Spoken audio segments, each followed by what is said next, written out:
Imagine this. You're having a great day. The sun is shining, you got your morning coffee just right, and everything feels peaceful. Then, bam, someone says something rude. Maybe it's a passive-aggressive comment, maybe they cut you off in traffic, or maybe it's your boss giving you that look in a meeting. And just like that, your mood crashes. Suddenly, you're irritated. Your mind is replaying the moment over and over. Why would they say that? Why are people like this? And now, instead of enjoying your day, you're stuck in a loop, handing over control of your emotions to someone else. Sound familiar? Here's the truth. Most of us go through life letting other people decide how we feel. Someone compliments us, we feel good. Someone criticizes us, we feel bad. Someone ignores our text. Now we're spiraling into overthinking. But what if I told you, you don't have to live like this? And more importantly, what if I told you that thousands of years ago, the Bhagavad Gita already had the answer? Because let's be honest, human nature hasn't changed. People were annoying back then too. Arjuna, the warrior prince in the Gita, had to deal with way bigger problems than rude co-workers or people sub-tweeting him.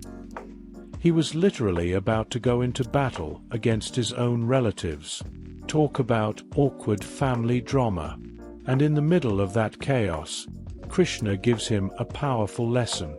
A person who is not disturbed by happiness and distress, and is steady in both, is truly wise. In other words, real strength is being emotionally unshakable. So, how do we do this? How do we stop letting other people control our emotions? Let's start with the first big idea. You are not your emotions. Now, this sounds obvious, but let's break it down. When someone insults you, what happens? Your heart rate goes up, your face feels hot, and your mind starts crafting the perfect comeback, which, let's be honest, you'll only think of 3 hours later. But here's what we forget. Those reactions are just temporary signals. They are not you. Imagine your emotions are like clouds passing through the sky. Sometimes they're light and fluffy. Sometimes they're dark and stormy. But no matter what, you are not the cloud. You are the sky. The problem? Most people think they are the cloud. They identify so deeply with every passing emotion that they become completely controlled by them. Krishna's advice? Step back. Observe. Instead of saying, I am angry, try saying, I feel anger right now. It's a small shift, but it gives you space to respond instead of just reacting. Alright, moving on to the second key idea. People don't control your emotions. Your attachment to their opinions does. Let's say someone calls you lazy. Now, if you know for a fact that you're not lazy, you'll probably just laugh it off. But if, deep down, there's a part of you that worries, maybe I am lazy, then that comment hurts. Why? Because you're attached to how other people see you. Krishna warns Arjuna about this. The wise do not seek happiness in external things.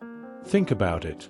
If your confidence depends on other people liking you, you'll always be a puppet on strings.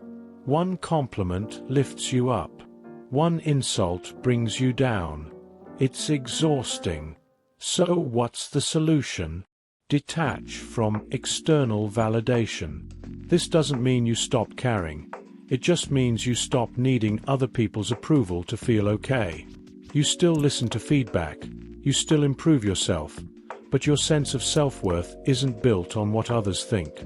Alright, let's talk about the third, and maybe the most powerful idea.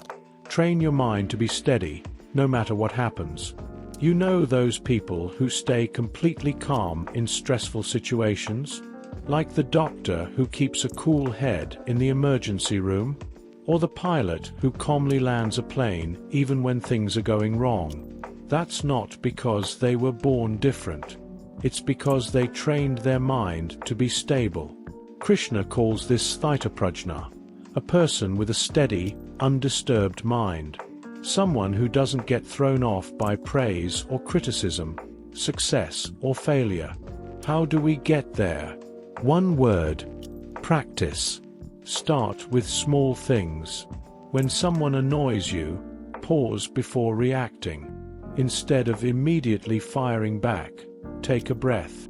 Observe the emotion. Let it pass. Over time, your mind learns. You're no longer controlled by every little thing that happens. You become unshakable. And that's the goal, right? To walk through life without being a slave to what other people say or do. Because the truth is, the world will keep testing you. People will continue being dramatic, rude, or just plain irritating. But the difference is, you won't be affected. You'll move through life like the ocean, deep, vast, and steady, while the small waves of drama crash and disappear at the surface. And that's real freedom. If you enjoyed this video, don't forget to like, subscribe, and hit that notification bell so you don't miss the next life-changing deep dive. Thanks for watching, and I'll see you next time.